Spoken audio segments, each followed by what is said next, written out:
자, 우리 함께 인사해 봅시다. 샬롬. 네, 오늘은 교리 설교 두 번째 시간으로서 하나님은 누구신가에 대해서 우리가 함께 나눠보도록 하겠습니다. 자, 여러분, 지금 화면에 보이는 이 작품 누가 만든 것일까요? 네, 놀랍게도 시각장애우 분들이 만든 작품입니다. 장님이 코끼리를 만진다는 말이 있잖아요. 자, 그래서 앞을 볼 수 없는 시각장애인들이 직접 코끼리를 만지고 자기가 만져본 코끼리가 어떤 모양인지 또 흙으로도 만들어 보고 또 인형으로도 만들어 본 작품입니다. 어떤가요? 네, 앞을 볼 수 있는 우리들보다 더 잘 만든 것 같지 않습니까? 이제 장님이 코끼리 만진다는 말을 함부로 할 수 없을 것 같습니다. 자, 그런데 우리가 하나님을 알 때 장님이 코끼리를 만지듯이 부분적으로만 알고 있는 친구들이 많이 있는 것 같아요. 내가 느끼고 내가 만진 일부분만 가지고 하나님을 오해하는 친구들이 있을 수가 있습니다. 자, 그래서 오늘은 하나님은 누구신가? 라는 말씀을 통해서 하나님에 대하여서 제대로 알 수 있는 그런 친구들이 되기를 바라겠습니다. 자, 그럼 우선 첫 번째로 하나님을 왜 알아야 하는가 함께 말씀을 보도록 할게요. 이사야서 40장 31절 말씀입니다. 오직 여호와를 앙망하는 자는 새 힘을 얻으리니 독수리가 날개치며 올라간 같을 것이요 다른 박질하여도 곤비하지 아니하겠고 걸어가도 피곤하지 아니하리로다. 자, 오늘 말씀에 여호와를 앙망하는 자는 새 힘을 얻는다고 말하고 있습니다. 어떤 힘이라고요? 새 힘. 독수리가 날개치며 올라가는 것과 같은 힘입니다. 우리가 여호와를 앙망하면 독수리처럼 살 수 있다는 말씀이에요. 또 다른 박질하여도 곤비하지 않고 걸어가도 피곤치 않는다는 말씀입니다. 무기력한 인생이 아무 힘도 느껴지지 않는 우리의 삶이 하나님께서 새 힘을 주시면 강력한 삶을 살 수 있다는 그런 이야기인 것입니다. 여러분이 하나님을 제대로 알고 믿으면요, 강력한 인생이 될 수 있다는 거예요. 바로 이것이 우리가 하나님을 알아야 하는 그러한 이유입니다. 세상에서 진짜 무서운 사람은 돈과 능력이 많은 사람이 아니라 하나님이 함께 하시는 사람입니다. 공부 잘하는 친구가 무서운 친구가 아니라 공부는 좀 못해도 하나님이 함께하는 친구가 정말 비전 있고 무서운 친구라는 거예요. 목사님은 그래서 여러분이 하나님을 아는 친구들이 되기를 바랍니다. 단지 생각으로만 믿는 친구들이 아니라 정말 실제적으로 하나님의 능력을 경험하는 그런 사람이 되었으면 좋겠어요. 그때 절대 강자가 되는 것이고 여러분의 인생이 진정한 성공자가 되는 것입니다. 여러분, 여호와를 앙망하다. 이 앙망이라는 단어는요, 기대하다라는 의미를 가지고 있는데 또 다른 의미로 참을성 있게 기다리다 라는 의미도 가지고 있습니다. 지금 여러분의 삶이 무력하고 또 어려울지라도 여러분이 인내하고 하나님을 바란다면 반드시 하나님은요, 여러분들에게 독수리 같은 새 힘을 부어주십니다. 하나님을 제대로 알고 여러분 모두가 진정한 승리자가 될 수 있기를 주님으로 축복합니다. 자, 그렇다면 두 번째로 하나님은 누구신가? 또 이거에 대해서 함께 나누기 원하는데요. 역대상 29장 10절에서 12절 말씀 함께 보도록 하겠습니다. 다윗이 온 회중 앞에서 여호와를 송축하여 이르되 우리 조상 이스라엘 하나님 여호와여 주는 영원부터 영원까지 송축 받으시옵소서. 여호와여 위대하신과 권능과 영광과 승리와 위엄이 다 주께 속하였사오니 천지에 있는 것이 다 주의 것이로소이다. 여호와여 주권도 주께 속하였사오니 주는 높으사 만물의 머리이심이니이다. 12절 부와 기가 주께로 말미암아 또 주는 만물의 주제가 되사 손에 권세와 능력이 있사오니 모든 사람을 크게 하신가 강하게 하심이 주의 손에 있나이다.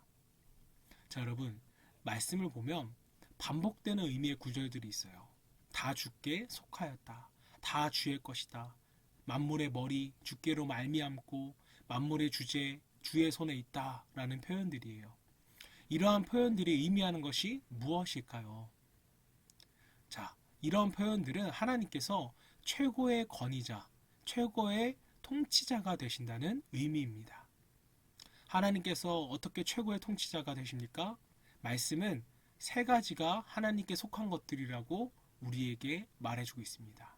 첫 번째는요, 천지에 있는 것이 다 주의 것이라고 말씀합니다. 자, 11절에 보면 다섯 가지가 나와요. 함께 좀 봤으면 좋겠는데요. 위대하심, 권능, 영광, 승리, 위엄. 자, 이 다섯 가지 모든 것들이 하나님께 속한 것입니다. 자, 두 번째는요, 주권도 주께 속해 있다고 말해요. 여러분, 주권이 뭔가요? 학교에서 다들 배워서 알고 있겠지만 인간이 가지고 있는 가장 주요한 권리가 주권인데요. 자, 주권이 하나님께 속했다는 말은 하나님께서 내 삶의 주인이 되었다는 뜻입니다. 이 말씀은 내 삶을 그분께서 내 삶의 주인이 되신다는 의미인과 동시에 그분이 우리를 책임지신다는 거예요. 우리가 내 삶의 주도권을 하나님께 드리고 내어 드릴 때에 내 삶은 하나님께서 책임져 주시는 그런 놀라운 삶이 된다는 것입니다. 자, 세 번째로 12절에 부와 귀가 주께로 말미암고 크고 강하게 하심도 주의 것이라고 말하고 있습니다. 여러분이 부자가 되고 또 성공하는 것은요, 하나님의 손에 달려 있다는 거예요. 크고 강한 사람이 되는 것도 하나님의 손에 달려 있다는 것입니다. 여러분들이 부자 되고 소중한 사람이 되고 크고 강한 사람으로 만들 수 있는 분이 바로 하나님이세요. 우리가 만나야 하나님이 바로 이런 하나님이십니다. 하나님은요, 최고의 권위자가 되세요. 소중한 존재가 되게 하시고 크고 강하게 만드시는 분이 우리 하나님이십니다. 이런 하나님을 만날 때 우리는요, 엄청난 능력을 경험하게 되고 확실한 인생을 살아갈 수 있게 되는 것입니다. 여러분의 인생은 여러분의 크기로 결정되는 것이 아니에요. 내 인생은 나의 크기로 결정되는 것이 아니라 내 인생은 내가 만난 하나님의 크기로 결정되는 것입니다. 내가 얼마나 하나님을 만났느냐에 따라 달라진다는 이야기입니다. 우리가 크신 하나님을 만나면 큰 인생을 살고 작은 하나님을 만나면 작은 인생이 되는 것입니다. 자, 결국 하나님을 향한 우리의 믿음에 따라 하나님을 경험하는 삶이 달라진다는 이야기인데요. 여러분 모두가 크신 하나님을 만나고 경험할 수 있기를 바랍니다. 주일마다 드리는 예배 시간을 그냥 허투루 보내지 말고 더욱 크신 하나님을 만날 수 있는 그러한 기회로 만들어야 합니다. 크신 하나님을 만나야 여러분의 인생이 큰 인생이 될 수 있기 때문입니다. 크신 하나님을 만나 크고 위대한 인생을 살아갈 수 있는 여러분들에게 소망합니다. 자, 그럼 이제 하나님은 어떠한 분이신가? 하나님의 속성에 대해서 함께 보도록 할 텐데요. 자, 첫 번째로 하나님은요, 영원한 생명을 가지신 분이라는 거예요.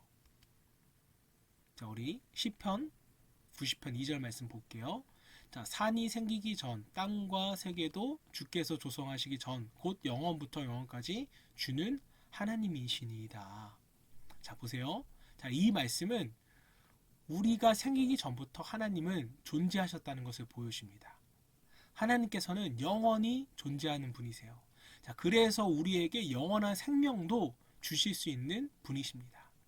세상의 많은 종교들이 영원한 생명을 말하지만 진짜 영원한 생명을 가신 분은 하나님밖에 없어요. 여러분 이걸 꼭 기억하시길 바라요. 자, 두 번째로 하나님은 무소부재하신 분입니다. 우리 예레미야 23장 24절 여호와의 말씀이니나 사람이 내게 보이지 아니하려고 누가 자신을 은밀한 곳에 숨길 수 있느냐. 여호와가 말하노라 나는 천지 중에 충만하지 아니하냐. 자, 하나님께서 어디에나 계신 분이시라는 말씀은 우리가 은밀하게 당하는 고통과 억울함까지도 하나님은 다 아신다는 거예요. 여러분들이 부모도 모르고 친구도 모르는 아픔과 슬픔을 가지고 혼자 눈물 흘릴 때에 하나님은 다 보고 계시며 알고 계신다는 의미입니다.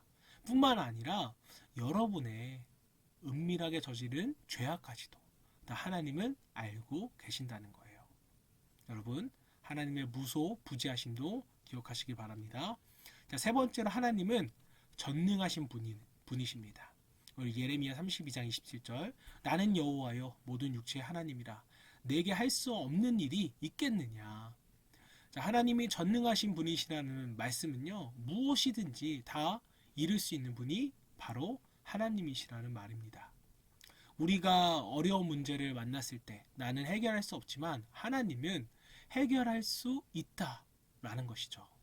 우리는 당황하지만 하나님은 절대 당황하지 않습니다. 모든 문제를 다 해결할 수 있는 분이 우리 하나님이세요. 자, 그리고 네 번째, 하나님은 변함이 없는 분이십니다. 우리 히브리서 13장 8절, 예수 그리스도는 언제나 어제나 오늘이나 영원토록 동일하시니라. 자, 하나님이 변함없으신 분이시라는 말씀은 약속하신 것은 반드시 지키시는 분이라는 뜻이에요. 하나님의 약속은 성경 말씀에 다 기록되어 있습니다. 이 모든 것이 말씀대로 다 이루어질 거라는 거예요. 그러므로 우리는 우리에게 주신 약속의 말씀을 꼭 붙잡는 것이 필요합니다. 약속의 말씀이 뭐예요, 여러분? 예수를 믿으면 우리를 구원하신다. 또 우리의 삶 속에서 하나님은 함께 하신다. 이런 기록된 말씀대로 내 삶의 모든 것을 이루시고 경험하게 하신다는 의미입니다. 자, 다섯 번째로 하나님은 모든 것을 다 아시는 분이세요. 요한일서 3장 20절 말씀. 자, 이는 우리 마음이 혹 우리를 책망할 일이 있어도 우리 하나님은 우리 마음보다 크시고 모든 것을 아시기 때문이라. 자, 우리의 마음의 고통과 연약함을 아시고 우리의 마음의 동기까지 다 하나님은 파악하십니다. 특히 하나님은요, 우리의 모든 죄까지도 감찰하고 계시다는 것을 늘 우리가 염두에 두어야 합니다. 하나님께서 나를 보고 계신다는 생각이 우리에게 있다면요, 우리는 유혹이 몰려와도 우리는 그 유혹의 자리를 떠날 수 있는 믿음의 사람이 되는 것입니다. 우리가 하나님에 대하여 말씀을 통해 살펴봤는데 실로 하나님은 온 우주 만물을 창조하시고 다스리시는 하나님이시라는 것을 우리는 깨달을 수 있습니다. 자, 그런데 그런 하나님께서 우리에게 바라시는 것이 있어요. 지금 신명기 말씀을 통해서 하나님께서 우리에게 뭘 바라시나 보기를 원하는데요. 신명기 10장 12절 13절 말씀입니다. 이스라엘아, 내 하나님 여호와께서 내게 요구하시는 것이 무엇이냐? 곧 내 하나님 여호와를 경외하며 그의 모든 도를 행하고 그를 사랑하며 마음을 다하고 뜻을 다하여 내 하나님 여호와를 섬기고 내가 오늘 내 행복을 위하여 내게 명하는 여호와의 명령과 규례를 지킬 것이 아니냐. 자, 본문에서 하나님께서 우리에게 요구하시는 것이 무엇이 있을까요? 일단 좀 동사들만 살펴보면 경외하여 도를 행하고 사랑하며 섬기고 규례를 지킬 것이 아니냐. 자, 다섯 가지가 나오는데요. 자, 이것을 두 종류로 구분할 수 있어요. 첫 번째는 마음가짐이고 두 번째는 실제 행위입니다. 마음가짐 속에 속하는 것은 경외하고 사랑하며 이렇게 나눌 수 있고요. 실제 행위는 도를 행하고 섬기고 규례를 지킬 것이 아니냐. 이렇게 나눌 수가 있습니다. 자, 하나님께서 우리에게 요구하시는 것은 두 가지라는 거예요. 첫 번째는 하나님 앞에서 우리의 마음가짐을 바르게 하는 것이고, 자, 두 번째는 실질적인 그러한 행함으로써 하나님을 사랑하는 것입니다. 여러분, 마음가짐 중에 제일 중요한 것은요, 하나님을 경외하는 자가 되어야 돼요. 경외한다는 말은 하나님을 존경하고 두려워한다는 뜻입니다. 사랑한다는 말은 하나님 외에 다른 것을 생각하지 않는 것을 의미해요. 자, 우리가 하나님을 만나려면 먼저 하나님에 대한 마음이 바뀌어야 됩니다. 전 인격적으로 하나님을 사랑하고 하나님을 경외하는 자가 되어야 한다는 말입니다. 자, 두 번째는 뭐라고 했죠? 우리의 행동이 변화되어야 한다는 건데요. 자, 본문에 도를 행하고 섬기고 규례를 지킬 것이 아니냐. 우리가 정말 삶에서 하나님을 만나려면 말씀을 따라 살아야 한다는 거예요. 하나님은 말씀의 하나님이시며 말씀으로 우리 가운데 역사하시는 분이십니다. 여러분이 하나님을 경험한다는 것은 말씀에 기록된 하나님을 경험하는 거예요. 그러므로 우리가 말씀을 따라 살 때에 가장 확실하고 또 분명하게 하나님을 만나고 경험할 수 있는 것입니다. 그리고 하나님을 섬겨야 하는 거예요. 하나님을 섬긴다는 말씀은 예배자가 되고 봉사자가 되는 것을 의미합니다. 우리가 하나님을 만나는 자리가 바로 예배하는 자리이고 섬기는 자리에 있다는 뜻입니다. 여러분들이 참된 예배자가 될 때 하나님은 여러분들을 분명하게 만나주세요. 또 여러분들이 참되게 섬기는 자가 될 때 하나님은 여러분들을 만나주시고 깊은 은혜를 주신다는 뜻이기도 합니다. 그저 편하게 신앙생활 하려고 하는 사람들은요, 절대로 하나님을 깊게 체험할 수 없다는 거예요. 정말 열심을 다해서 하나님을 사랑하고 섬기는 자가 될 때 하나님을 만나고 우리는 경험할 수 있게 되는 것입니다. 자, 예수님도 이렇게 말씀하셨어요. 내 마음을 다하고 목숨을 다하고 뜻을 다하여 힘을 다하여 주 너의 하나님을 사랑하라. 오늘 이 시간 여러분들의 마음에 내가 정말 하나님을 사랑하고 경외하는 자가 되겠습니다. 내 삶에서 하나님의 말씀을 따라 살며 하나님 나라를 위해 섬기는 삶을 살겠습니다. 이런 결단과 다짐이 있기를 바랍니다. 자, 이제 말씀을 정리하도록 하겠습니다. 오늘 하나님은 누구신가에 대해서 우리가 함께 말씀을 나누었습니다. 자, 평소 하나님을 단순히 생각했다면 하나님은 단순한 분이 아니세요. 때문에 우리는 하나님을 제대로 알아야 합니다. 여러분이 하나님을 아는 크기만큼 여러분의 인생의 크기도 분명 달라질 거예요. 이러한 하나님을 경험하기 위해서 우리는 먼저 하나님 앞에 나아가는 마음이 바뀌어야 하고 하나님의 말씀을 따라 살아가는 삶으로 바뀌어야 됩니다.